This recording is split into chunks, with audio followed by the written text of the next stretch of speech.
Major issue underway on Capitol Hill, high-stake budget talks unfolding as lawmakers clash on how to tackle $14 trillion in debt. Now, the debate is now making its way into the ads that you see on TV every single night. So here's the question, how are Americans responding to it? Frank Luntz is a pollster and author of Win, the Key Principles to Take You from Ordinary to Extraordinary. You know, Frank, when you look at any of these polls, people say that they care about jobs and the economy first and foremost, but you're seeing some ads on the debt. How's that going over with voters so far?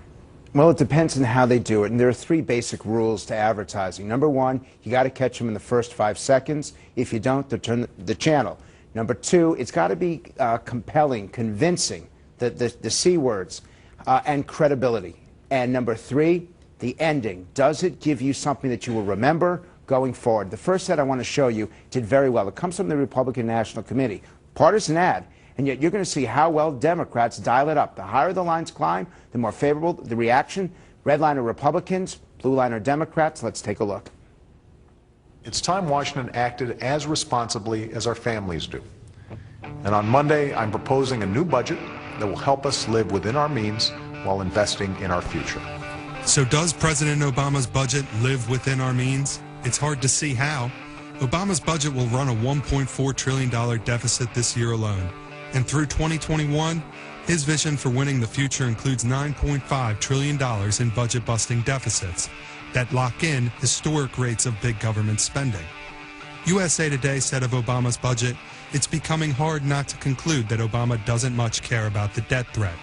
And rather than leading, the Washington Post said, President Obama's budget kicks the hard choices further down the road. My hope is that what's different this time is we have an adult conversation where everybody says, here's what's important, and here's how we're going to pay for it. That conversation should start by acknowledging that we can't keep spending money we don't have. So, Frank, all this talk about the deficit is resonating with voters.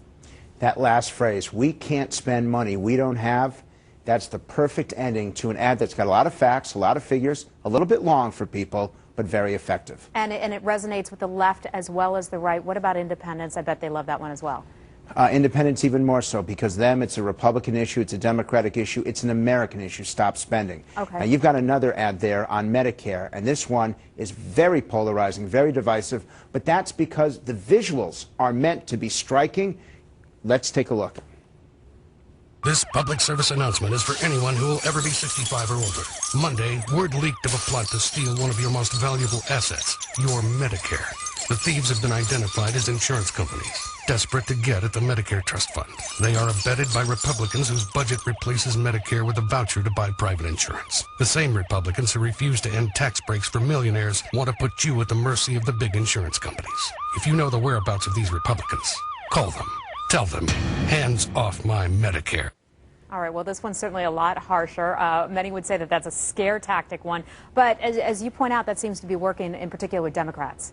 It's only working, and even there, it doesn't even cross the 50 line. The fact is that the ad against Obama's budget does better among Democrats than the ads against the Republicans in Medicare. So you know that it's not effective. And the goal in these is to transcend politics, to transcend ideology. The visuals turn people off. The voice turned people off, that negativity, that threatening. This is an ad that fails. And I'll tell you something. We're testing them now. About 10% of the ads that you see are successful. About 50% of them don't move a single voter. Frank, how has this changed since the last presidential election? Good question. It's been much more dramatic. The visuals are much more powerful. But also the people who are producing the ads realize that they need to have facts, figures, statistics. They need to have evidence if they're going to make the claims stick. All right, Frank Luntz, thank you so much. Always fascinating, isn't it? You know, we're going to be seeing so many more of these ads as we get a lot closer to the